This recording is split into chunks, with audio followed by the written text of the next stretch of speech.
कहानी की शुरुआत में हम एक गैस स्टेशन देखते हैं जो एक सुनसान इलाके में जंगल के किनारे बना हुआ था। उसके आसपास कई किलोमीटर तक ना कोई शहर था और ना ही कोई इंसान रहता था। उस गैस स्टेशन पर केवल एक कर्मचारी काम करता था। एक दिन वह आराम से अपनी कुर्सी पर बैठा हुआ था। तभी उसे जंगल की तरफ से कुछ अजीब सी आवाज सुनाई देती है। वह हैरानी से पीछे मुड़कर देखता है, लेकिन उसे वहाँ कोई दिखाई नहीं देता। जिज्ञासा के कारण वह आवाज की दिशा में आगे बढ़ता है। तभी अचानक एक रहस्यमयी और खतरनाक जीव उस पर हमला कर देता है। इसके बाद सीन बदल जाता है। अब हम एक कार को सड़क पर सफर करते हुए देखते हैं। कुछ देर बाद वह कार एक जंगल की ओर मुड़ जाती है और अंदर जाकर रुक जाती है। दरअसल उस कार में एक कपल मौजूद था जो पिकनिक मनाने के लिए यहाँ आया था। दोनों जंगल के बीच अपना टेंट लगाते हैं और कुछ समय तक वहाँ का आनंद लेते हैं। पिकनिक खत्म होने के बाद वे अपना सामान समेटते हैं और फिर से कार में बैठकर अपने सफर पर निकल पड़ते हैं। कुछ दूर चलने के बाद सैथ को सड़क किनारे एक लड़की दिखाई देती। वह जंगल के पास खड़ी होकर उनसे लिफ्ट मांग रही थी। सैथ तुरंत अपनी पत्नी पॉली से उसकी मदद करने के लिए कहता है और पॉली कार रोक देती है। हालांकि दोनों के मन में एक ही सवाल चल रहा था, इतने सुनसान इलाके में यह लड़की अकेली क्या कर रही है।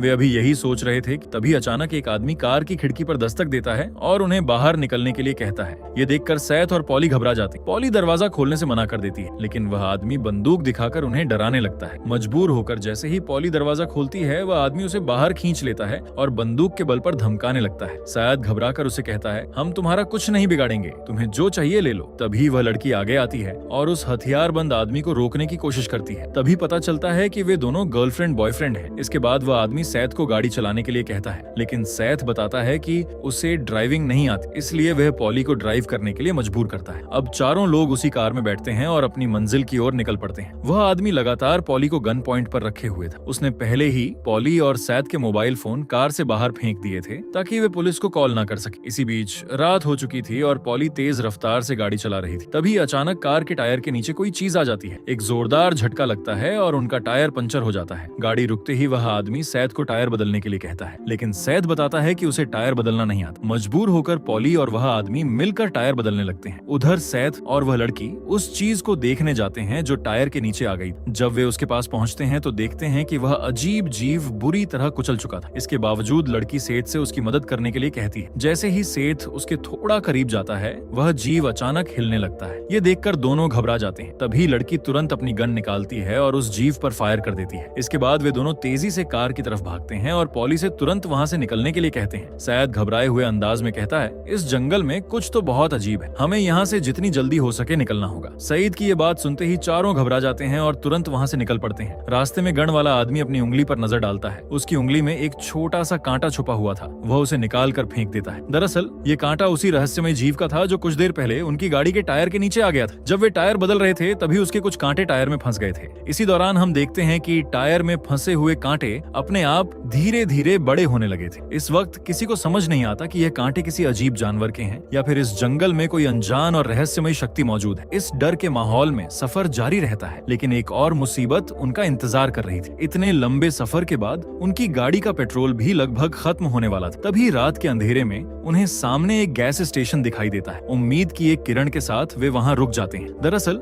यह वही गैस स्टेशन था जिसे हमने कहानी की शुरुआत में देखा था। सैद गाड़ी में पेट्रोल भरने लगता है, जबकि डेनिस और पॉली स्टोर के अंदर कुछ सामान लेने चले जाते हैं। चारों ओर नजर दौड़ाने पर उन्हें अंदर कोई दिखाई नहीं देता। इसी बीच डेनिस की गर्लफ्रेंड टॉयलेट की तरफ चली जाती है। वह टॉयलेट का दरवाजा खोलने की कोशिश करती है, लेकिन दरवाजा नहीं खुलता। दूसरी तरफ डेनिस और पॉली स्टोर के अंदर इधर उधर देखते हैं। पूरा स्टोर खाली पड़ा था। डेनिस बार बार स्टोर मैनेजर को आवाज लगाता है, लेकिन कोई जवाब नहीं मिलता। कुछ कोशिशों के बाद उसकी गर्लफ्रेंड टॉयलेट का दरवाजा खोलने में कामयाब हो जाती है, लेकिन अंदर का नजारा देखकर उसके होश उड़ जाते हैं। वह देखती है कि एक आदमी अधमरी हालत में जमीन पर पड़ा हुआ था और उसके पूरे शरीर से लंबे लंबे कांटे बाहर निकले हुए थे। ये भयानक दृश्य देखकर वह घबराते हुए तुरंत डेनिस के पास भागती है और उसे सब कुछ बताती है, लेकिन डेनिस उसकी बात पर यकीन नहीं करता। वह कहता है, क्या तुमने कोई ड्रग्स ली है? कैसी अजीब बातें कर रही हो। दरअसल वह आदमी वही कर्मचारी था जो इस गैस स्टेशन पर काम करता था। तभी अचानक कांटों से भरा वही खतरनाक मॉन्स्टर पीछे से निकलकर डेनिस की गर्लफ्रेंड पर हमला कर देता है। ये देखकर डेनिस तुरंत अपनी बंदूक निकालता है और उस मॉन्स्टर पर ताबड़तोड़ फायरिंग शुरू कर देता है। डेनिस की गोलियों का उस मॉन्स्टर पर कोई असर नहीं होता। तभी वह भयानक मॉन्स्टर तेजी से सैद की तरफ बढ़ने लगता है। मॉन्स्टर को अपनी ओर आते देख सैद डर के मारे जम सा जाता है। उसका शरीर मानो काम करना बंद कर देता है। तभी पॉली जोर जोर से चिल्लाकर उसे अंदर आने के लिए कहती है। पॉली की आवाज सुनकर सैद को होश आता है और वह पूरी ताकत से भागते हुए स्टोर के अंदर पहुंच जाता है। अब वह मॉन्स्टर उनकी गाड़ी के ऊपर चढ़कर बैठ जाता है। उसे देखकर सभी के मन में एक ही सवाल था, आखिर यह चीज है क्या और वे किस मुसीबत में फंस चुके हैं। वे ऐसी जगह फंसे हुए थे जहां उनके चारों तरफ कई किलोमीटर तक सिर्फ घना जंगल ही जंगल था। तभी पॉली की नजर एक सेल फोन पर पड़ती है। वह तुरंत उसकी ओर दौड़ती है और मदद के लिए पुलिस को कॉल करने की कोशिश करती है, लेकिन इससे पहले कि कॉल लग पाती, डेनिस गुस्से में आकर उस सेल फोन को तोड़ देता है। दरअसल डेनिस जेल से भागा हुआ एक कैदी था। अगर पुलिस वहां आ जाती तो उसे फिर से गिरफ्तार कर लिया जाता। यही वजह थी कि वह किसी भी हालत में पुलिस को खबर नहीं होने देना चाहता था। इसके बाद डेनिस सेल फोन की केबल भी उखाड़कर फेंक देता है। पॉली उसे रोकने की कोशिश करती है और ऐसा करने से मना करती है, लेकिन डेनिस गुस्से में आकर अपनी गन के पिछले हिस्से से उसके सिर पर वार कर देता है। इस हमले से पॉली गंभीर रूप से घायल हो जाती, जबकि बाहर वह रहस्यमय मॉन्स्टर अब भी उनका इंतजार कर रहा था। डेनिस एक खतरनाक अपराधी था। उसे किसी की जान या सुरक्षा की कोई परवाह नहीं थी। इसी बीच जब वह स्टोर के अंदर लगे मॉनिटर के पास जाता है तो उसकी नजर स्क्रीन पर पड़ती है। मॉनिटर में बाहर पड़ी उसकी गर्लफ्रेंड हलचल करती हुई दिखाई देती है। ये देखकर डेनिस तुरंत दरवाजे के पास जाता है और बाहर झांक कर देखता है। उसकी गर्लफ्रेंड सचमुच अभी भी हिल रही थी। सैथ उसे बाहर जाने से रोकते हुए कहता है, बाहर मत जाओ, वहाँ बहुत खतरा है। लेकिन डेनिस उसकी एक नहीं सुनता। वह धीरे धीरे दरवाजा खोलकर बाहर निकल जाता है और सावधानी से अपनी गर्लफ्रेंड की ओर बढ़ने लगता है। उधर पॉली घबराकर सैथ से कहती है, हमें इस अपराधी डेनिस को बाहर ही रहने देना चाहिए और दरवाजा अंदर से लॉक कर लेना चाहिए। लेकिन सैथ उसे समझाते हुए कहता है,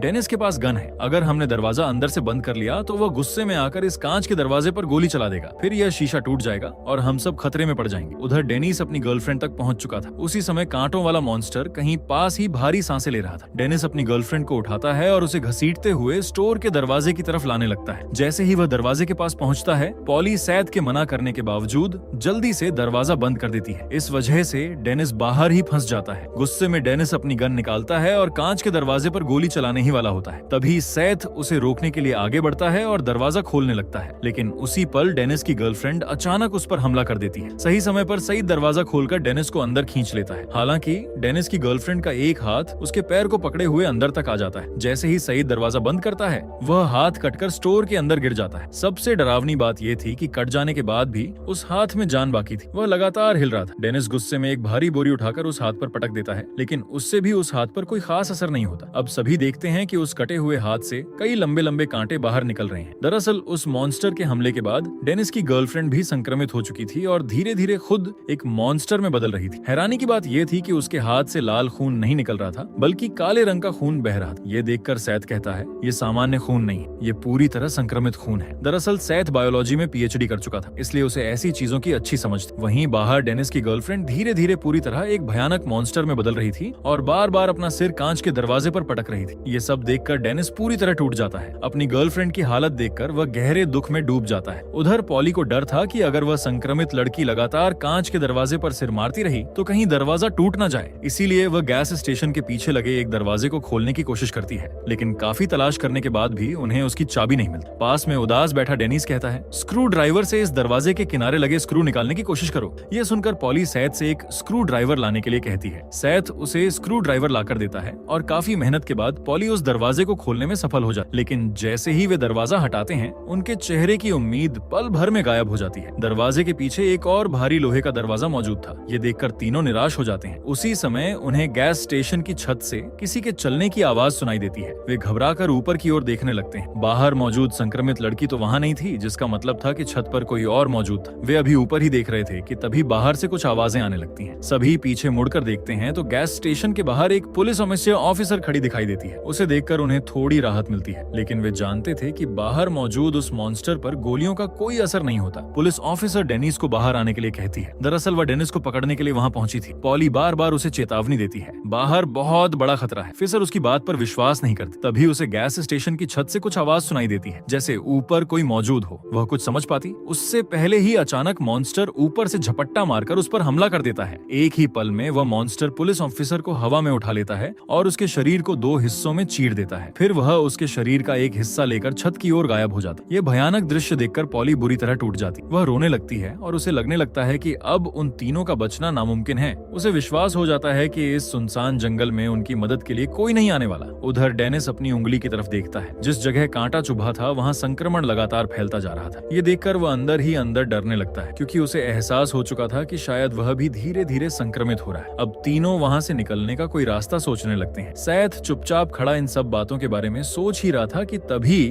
उसे बाहर से हल्की हल्की वॉकी टॉकी की आवाज सुनाई देती है। वह तुरंत पॉली और डेनिस कहता है, शांत रहो, ध्यान से सुनो, मुझे बाहर किसी वॉकी टॉकी की आवाज आ रही है। ध्यान से सुनने पर उन्हें एहसास होता है कि यह सचमुच एक वॉकी टॉकी की आवाज थी। सैद दरवाजे के छोटे से छेद से बाहर झांक कर देखता है और उसे पता चलता है कि बाहर पड़ी पुलिस ऑफिसर की आधी लाश के पास एक वॉकी टॉकी पड़ा हुआ है जो अभी भी चालू था। डेनिस कहता है, हम उसे वहां से कैसे लाएंगे? बाहर तो मॉन्स्टर घूम रहे हैं। लेकिन सैद काफी समझदार, वो तुरंत एक योजना बनाता है। वो कपड़ों के हैंगर को तोड़कर सीधा करता है और उसे टेप की मदद से जोड़कर एक लंबी छड़ जैसा बना लेता है। फिर उसके आगे एक छोटा सा हुक लगा देता है। इसके बाद वह उसे दरवाजे के छेद से बाहर निकालकर वॉकी टॉकी को खींचने की कोशिश करता है। उधर डेनिस के हाथ में संक्रमण तेजी से फैल रहा था। उसकी उंगलियां अब अजीब तरीके से मुड़ने लगी थी, लेकिन वह ये बात सैद और पॉली को नहीं बताना चाहता था, इसलिए वह अपने हाथ को कपड़े से ढक लेता है। इधर सैद बड़ी सावधानी से वॉकी टॉकी को हुक में फंसाकर अपनी तरफ खींचने लगता है। वॉकी टॉकी बस उसके हाथ में आने ही वाला था, तभी अचानक एक मॉन्स्टर उस पर झपट पड़ता है। उसके टकराने से वॉकी टॉकी नीचे गिर जाता है और उसे खींचने वाला तार भी टूट जाता है। अगले ही पल वो मॉन्स्टर अपना हाथ दरवाजे के छेद के अंदर घुसाने लगता है। ये देखकर पॉली एक डंडा उठाती है और पूरी ताकत से उसके हाथ पर वार करती है। वार इतना जोरदार होता है कि मॉन्स्टर का हाथ कटकर स्टोर के अंदर गिर जाता है। लेकिन डरावनी बात यह थी कि कटने के बाद भी उस हाथ में जान बाकी थी। वह हाथ अपने आप रेंगने लगता है और सीधे सैद की तरफ बढ़ने लगता है। उस हाथ में असाधारण ताकत थी। सैद उससे बचने की कोशिश करता है और अपने तथा उस हाथ के बीच एक लोहे की जाली लगा लेता है, लेकिन उस हाथ की ताकत के सामने जाली भी ज्यादा देर टिक नहीं पाती। डेनिस तुरंत सैद को चेतावनी देता, इससे दूर रहो, अगर इसके कांटे तुम्हें लग गए तो तुम भी संक्रमित हो सकते हो। काफी संघर्ष के बाद वे तीनों किसी तरह उस हाथ से बच निकलते हैं और भागकर गैस स्टेशन के कोल्ड स्टोरेज में छिप जाते हैं। अंदर पहुंचने के बाद सैद उस कटे हुए हाथ को ध्यान से देखने लगता है। तभी वह एक बेहद महत्वपूर्ण बात नोटिस करता है। वह हाथ अब उनका पीछा नहीं कर रहा था। कुछ देर सोचने के बाद सैद को समझ आ जाता है कि इन मॉन्स्टर की असली कमजोरी क्या है। दरअसल यह जीव गर्मी की तरफ आकर्षित होते थे। इंसानों के शरीर से निकलने वाली गर्मी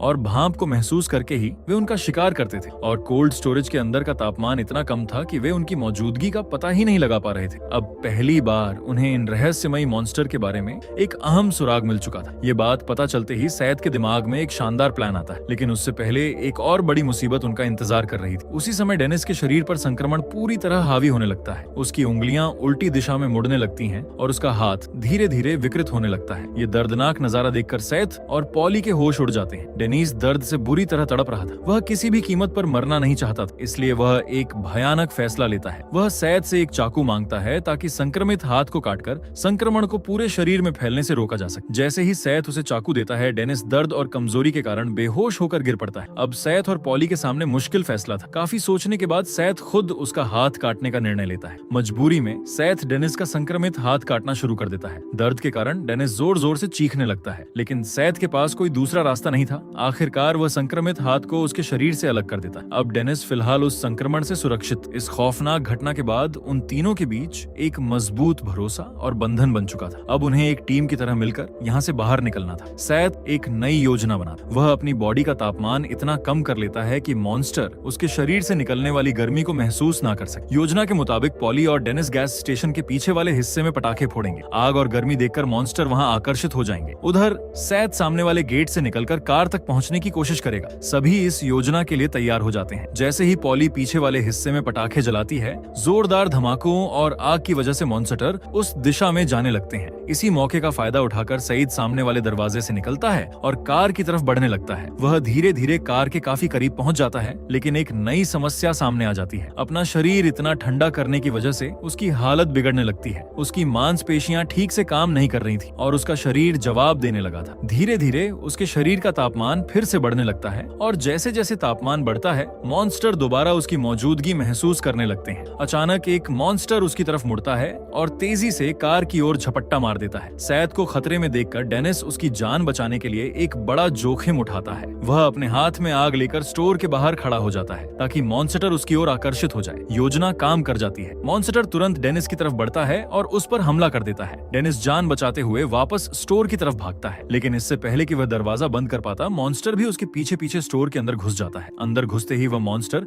डेनिस और पॉली पर हमला करना शुरू कर देता है। ये देखकर सैद तुरंत शॉट गन लेकर उनकी मदद के लिए पहुंच जाता है। वह मॉन्स्टर पर लगातार फायरिंग करता है और किसी तरह उसे कुछ पल के लिए रोक देता है। तभी डेनिस सैद से शॉट गन मांगता है और उसे तथा पॉली को तुरंत बाहर निकल जाने के लिए कहता है। मजबूरी में सैद और पॉली स्टोर से बाहर निकल जाते हैं, जबकि डेनिस अकेले उस खतरनाक मॉन्स्टर का सामना करने के लिए वहीं रुक जाता है। बाहर निकलते समय सैद के सामने वह कटा हुआ हाथ फिर से आ जाता है। इस बार सईद उसे जोरदार लात लात मारकर दूर फेंक देता है। वह हाथ सीधे आग में जा गिरता है और कुछ ही पलों में जलने लगता है, जिसे देखकर सैयद को आखिरकार समझ आ जाता है कि यह मॉन्स्टर आग से कमजोर पड़ते हैं और आग ही इन्हें खत्म कर सकती है। उधर डेनिस को भी यह बात समझ आ चुकी थी। लड़ते लड़ते वह मॉन्स्टर को गैस स्टेशन के पेट्रोल पंपों के पास ले आता है। फिर वह एक आखिरी बार बाहर नजर डालता है और देखता है कि सैयद और पॉली सुरक्षित दूरी तक पहुंच चुके हैं। अब डेनिस अपना अंतिम फैसला लेता है। वह पूरी हिम्मत जुटाकर गैस स्टेशन में धमाका कर देता है। एक भीषण विस्फोट के साथ पूरा गैस स्टेशन आग की लपटों में घिर जाता है। उस धमाके में मॉन्स्टर भी खत्म हो जाता है, लेकिन डेनिस खुद को बचा नहीं पाता। अपनी जान की परवाह किए बिना डेनिस ने खुद की कुर्बानी देकर सैयद और पॉली की जान बचा ली थी और इसी भावुक बलिदान के साथ इस कहानी का अंत हो जाता है।